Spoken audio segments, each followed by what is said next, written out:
Okay guys, तो सिर्फ ये 10 दिन जो अपने बच्चे हैं बस वही डिसाइड करेंगे कि आपको नेक्स्ट टाइम देना है, या तो ऐसे टाइम में आप सीए फाइनलिस्ट बन जाओगे, या जिनका फर्स्ट ग्रुप है वो नेक्स्ट ग्रुप में चले जाएंगे। सिर्फ 10 दिन यही मैटर करने वाले हैं, तो डोंट वरी। 10 दिन आपको कैसे दिखने वाले हैं आगे की, वो इस वीडियो में बात करने वाले हैं। आपको रिविजन से लेकर, आपको टाइम टेबल से लेकर, कोर टॉपिक्स को लेकर और सब्जेक्ट वाइज स्ट्रेटेजी को लेकर हम इस वीडियो में बात करेंगे। तो वीडियो को लास्ट तक देखना, और अगर ये वीडियो अच्छी लग रही है तो अपने फ्रेंड्स के साथ जरूर शेयर कर देना। अगर तुम सीए इंटर में 26 का बोथ ग्रुप दे रहे हो, सिंगल ग्रुप दे रहे हो, डोंट वरी।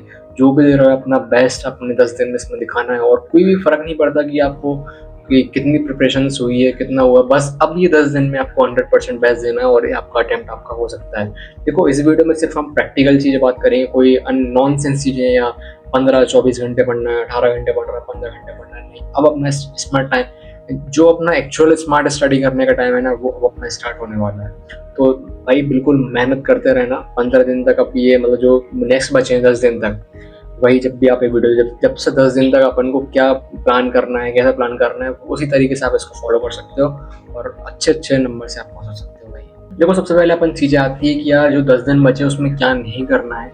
सबसे पहले देखो, अगर अपने पास रिवीजन हो चुका है तो बस वही रिपीट करना है अपन को, उसको कोर बनाना है, उसको अच्छा स्ट्रॉन्ग करना है। नए सब्जेक्ट्स को बिल्कुल मत उठाना, क्योंकि नए सब्जेक्ट उठाओगे ना आप तो उसमें कॉन्फिडेंस बिल्कुल भी नहीं आएगा, और वो होगा भी नहीं।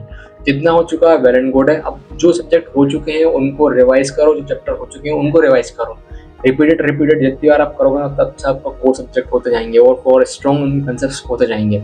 और सबसे बड़ी चीज़ है, अब अपन को एग्जाम ओरिएंटेड पढ़ना है, ना कि अपन को इसकी शुरू से शुरुआत करना है, कुछ मतलब बॉडी खोल के बैठ गए और सिर्फ रटना चालू कर दिया। नहीं, स्मार्ट स्ट्रेटेजी बैठाओ कि अपन सब क्वेश्चन, जैसे अपन ने कोई भी एडजस्टमेंट पढ़ा, कुछ भी अपन ने टॉपिक पढ़ा, तो उसके रिलेटेड ऊपर ऊपर से क्वेश्चन देखो कि यार इसके कैसे कैसे क्वेश्चन आ रहे हैं, कैसे कैसे उसका आंसर बन रहा है। बस देखना, जो सा कठिन लग रहा है कि यार नहीं यार इसमें थोड़ा डाउट है कि नहीं लिख सकता मैं, उसको एक बार लिख के देख लो। बस ये होती है स्मार्ट स्टडी करना। नहीं, ये नहीं कि वैसे इलस्ट्रेशन से अपन करना स्टार्ट हो गए, कर रहे हैं 1 घंटे, अपन एक दिन में अपन एक चैप्टर ही कर पाए, ये बेवकूफ़ी वाली बात। तो अपन को स्मार्ट स्टडी करना चालू करना है आपसे अपन। तो प्लीज़ यार, अभी कोई भी नया कंसेप्ट उठाने की कोशिश मत करना, अनलेस वो स्मॉल भी क्यों ना हो, कोई भले ही वो स्मॉल कंपनी, गवर्नमेंट कंपनी वाला कोई चैप्टर या कोई टॉपिक भी क्यों ना हो, मत छीना भाई, वो बर्बाद कर देगा आपकी पूरी पूरी प्रिपरेशन को। देखो, अब बात आती है कि डेज एलोकेट करना, 10 दिन को अपन कैसे कैसे प्लान करना है। सबसे पहले देखो, अगर जो बोथ ग्रुप पढ़ रहे हैं उनके लिए हल्का सा थोड़ा सा हेक्टिक बन सकता है, क्योंकि 10 दिन में बोथ ग्रुप्स पढ़ना, देखो इम्पॉसिबल तो कुछ भी चीज़ें नहीं है, इम्पॉसिबल तो आप छोड़ दो। मतलब ये भी नहीं है कि भाई अपन थोड़ा आसान तरीके से कर लें, बट हाँ, ट्राई टू मेक ईजी, भाई जितनी जल्दी अपन आसानी से अपन उसको कंप्लीट कर सकें वो अच्छा रहेगा। सबसे पहले देखो, 1 से लेकर 4 दिन तक अपन, जैसे 4 दिन मतलब 1, 2, 3 और 4 दिन के अंदर अपन कोई भी एक ग्रुप कंप्लीट करेंगे, रेदर वो कोई भी फर्स्ट ग्रुप हो या सेकंड ग्रुप हो। 4 दिन के अंदर अपन कैसे कैसे करना है, देखो समझो कि जैसे देखो लॉ है, लॉ को सिर्फ मैक्सिमम अगर अच्छे से पढ़ा जाए आपको तो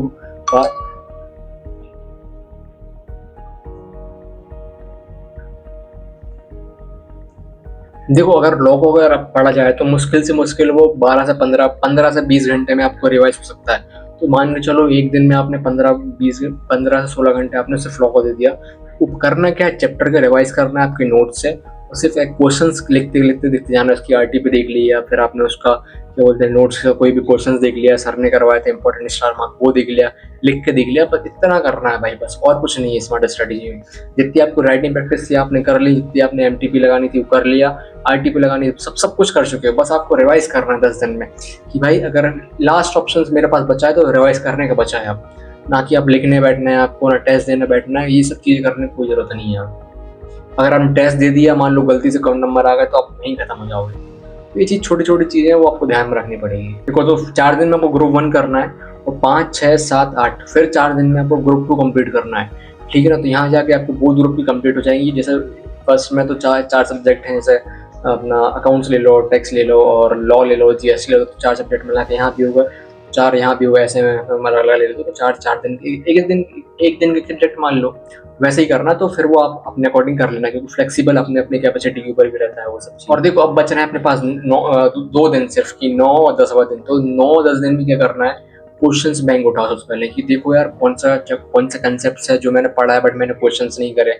एमटीपी उठा लो, आरटीपी उठा लो। अगर बहुत ज़्यादा कॉन्फिडेंट हो तो एक बार एमटीपी सॉल्व कर लो, टेस्ट पेपर सॉल्व कर लो। बट मैं अभी भी बोलूँगा कि यार टेस्ट पूरा मत देना, क्योंकि जरा सा कॉन्फिडेंस ही आपको हिला सकता है अगर गंदे मार्क्स आ गए तो। तो ये थी अपनी बोथ ग्रुप की डेज एलोकेशंस। और ग्रुप सिंगल ग्रुप का देखो ये है, आराम से तीन तीन आपके रिविजन इसमें आराम से हो सकते हैं। करना क्या है, 3-4 दिन ले लो, 4 दिन या 3 दिन ले लो, 3 दिन में आपका एक बार एक आपका राउंड पूरा कंप्लीट हो जाएगा। 1 2 3 3 दिन में आप 3 सब्जेक्ट को बहुत आराम से कर सकते हो भाई, बहुत आराम से।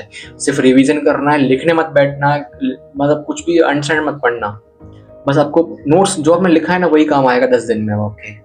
देखो एट द एंड ना अपना एक गोल होना चाहिए कि मेरा कोई भी कंसेप्ट हो वो मुझे बस एटलीस्ट दिमाग में बैठ जाना चाहिए, कि कोई भी अगर उसका रिलेटेड कोई भी क्वेश्चन आ रहा है ना वो मेरे बायोलॉजिकल माइंड में सेट हो जाए कि यार मैंने पढ़ा तो है इसको, तो उससे रिलेटेड अपन कुछ भी लिख आ सकते हैं। बट इस ये उसको अपन अगर रिवाइज कर लेंगे ना तो वो बहुत अच्छे से आने लगेगा। बस ये मेन पर्पस है अपना। देखो अब आते हैं अपन सब्जेक्ट वाइज स्ट्रेटेजी में। देखो सब्जेक्ट वाइज स्ट्रेटेजी बहुत इंपॉर्टेंट रहेगी, क्योंकि सिंगल ग्रुप हो, बोथ ग्रुप हो, क्योंकि लोग ऑडिट में रह जाते हैं भाई, अकाउंट्स में एग्जामिशन ना आए, तो ये सब चीज़ें ना हो, सब में अच्छे नंबर से पास हो, एग्जामिशन के साथ पास हो, तो वही अपन चाहते हैं। तो सबसे पहले अपन आते हैं अकाउंट्स के बारे में। अकाउंट्स सब्जेक्ट ऐसा है कि सिर्फ बोलने या उससे नहीं होता, सिर्फ करने से होता है। उसमें जितने ज़्यादा आप नंबर ऑफ क्वेश्चंस आप अटेम्प्ट करोगे, जितने नंबर ऑफ क्वेश्चंस आप लिख के देखोगे खुद से, जितने एडजस्टमेंट्स लिख के देखोगे, याद उनको देखोगे कहाँ से कैसा एडजस्टमेंट्स आ रहा है, कौन सा किस तरीके से जम रहा है उसमें, तब जाके वो अपन को क्वेश्चंस बनते हैं। और हमेशा याद रखना क्वेश्चन पेपर में जब आप पेपर देने जाओगे ना, रिपीटेड एडजस्टमेंट बहुत ज़्यादा आते हैं भाई। भले थोड़ा बहुत घुमा देंगे, थोड़ा बड़ा कर देंगे, बट उसका मीनिंग एक ही रहेगा जो आप मॉड्यूल में पढ़ते हो। और देखो अगर क्वेश्चन प्रैक्टिस करना भी है, सबसे पहले आप प्रायोरिटी रखना आपकी मॉड्यूल, दूसरे नंबर पे आपके क्वेश्चंस बैंक जो आपके टीचर ने दी होगी, या तो कोई भी स्कैनर से आप दे सकते हो, या आप MTP RTP सॉल्व कर सकते हो अगर आपको क्वेश्चन प्रैक्टिस करना है तो।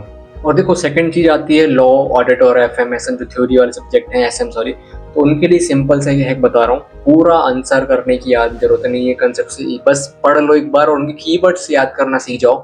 कि कोई भी अपन पढ़ रहे हैं पैराग्राफ, तो उसमें मेन कीवर्ड्स क्या, कीवर्ड से आंसर बनता है, ना कि आंसर से कीवर्ड। तो ये चीज समझो, आप पूरा आंसर तो रटने बैठोगे नहीं आप, तो उनके छोटे छोटे कीवर्ड्स बना लो। कीवर्ड्स बनाने से होगा क्या कि भाई उनको कीवर्ड्स अगर आप याद रहेगा ना, उसके आजू बाजू आपको ऑटोमेटिक आते जाते हैं कि यार ये हाँ ये तो है, ये है, फिर सब ऑटोमेटिक आता है। कीवर्ड्स को पकड़ना सीखो, और एग्जाम में जब लिखोगे ना तो कीवर्ड्स को हाईलाइट करते चलना, तो अपना इंप्रेशन अच्छा पड़ता है कि भाई चलो बंदे ने कीवर्ड्स लिखा है, सेक्शंस लिखे हैं, छोटी छोटी चीजें वो बहुत अच्छे तरीके से आपको पास करा सकती हैं भाई।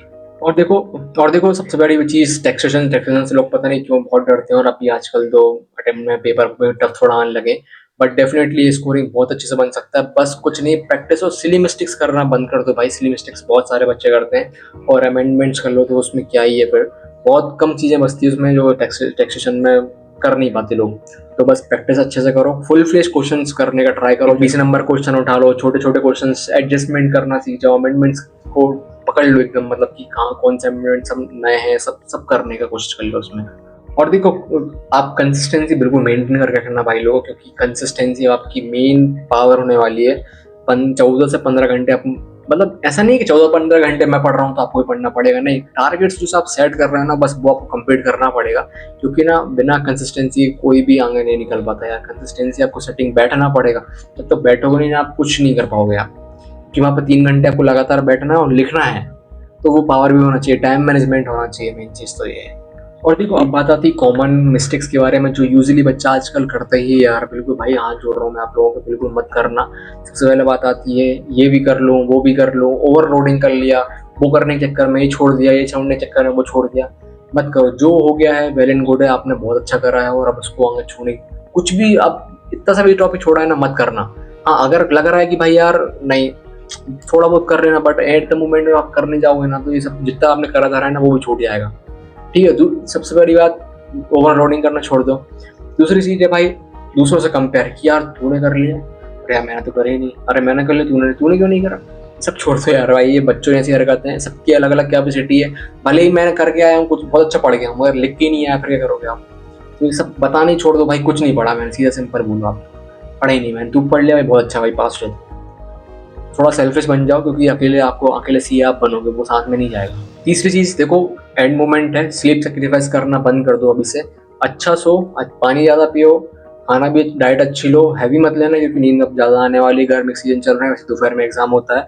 2 से 4 बजे के बीच में थोड़ा राइटिंग प्रैक्टिस का बना लेना कि 2 से 5 बजे राइटिंग कर रहे हैं, ताकि 10 दिन में आदत बन जाए वहाँ पे बैठने की, भाई वहाँ से जाकर 2 से 4 2 से 5 आप लिख सको सिर्फ।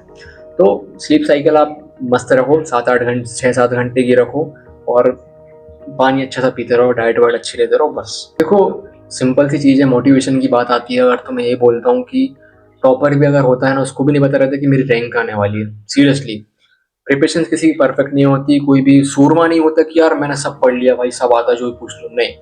वो तो अपनी मेहनत अपने हाथ में रहती है, अपना सेक्रीफाइसेस, अपनी मेहनत, अपनी स्लीपलेस नाइट्स, अपनी नोट्स, मॉड्यूल्स, मम्मी पापा के सब अपने सपोर्ट, सब चीज़ें मेहनत काम में आती है भाई। बस काम आता है आपका जो आपने लास्ट में रिवीजन करे हैं, लास्ट के अपने मंथ्स कैसे करे हैं, आपने रिविजन्स राइटिंग प्रैक्टिस कैसे करी है, बस वही आपको वहाँ पर मेहनत करके आना है।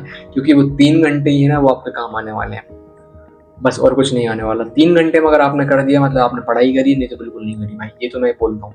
सोसाइटी की यही रियलिटी है कि अगर आपने पास हो गए तो आप पढ़ा है, और नहीं आपने पास नहीं हुए, भले ही आप 1 नंबर से रहेगा मगर आपने नहीं पढ़ा, ये रियलिटी है।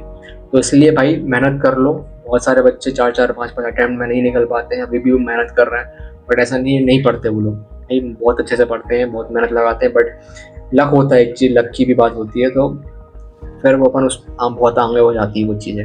Okay, so that's it from my side. ये वीडियो और बहुत शॉर्ट एंड सिंपल बनाई है मैंने आपके लिए, क्योंकि आपके पास ज़्यादा टाइम नहीं होगा, बट डेफिनेटली अगर आपने यहाँ तक वीडियो देखी है तो आप लोग बहुत सीरियस हो, और thank you so much for watching. और बस ऐसे ही सपोर्ट करते रहना गाइस। अगर वीडियो अच्छी लगी हो अपने फ्रेंड्स के साथ शेयर कर देना, और जो भी आपके रिलेटेड, जो भी सी एस रिलेटेड आपका डाउट आ रहा है, मेरा इंस्टाग्राम आई डी यहाँ पर मेंशन कर दी गई है, वहाँ पर तुरंत आप डीएम करोगे, तुरंत आपको रिप्लाई मिलेगा। और अच्छा सा एक कमेंट कर जाना ताकि हमको मोटिवेशन मिलता रहे। और मिलते हैं नेक्स्ट वीडियो में, जब तक के लिए सी यू।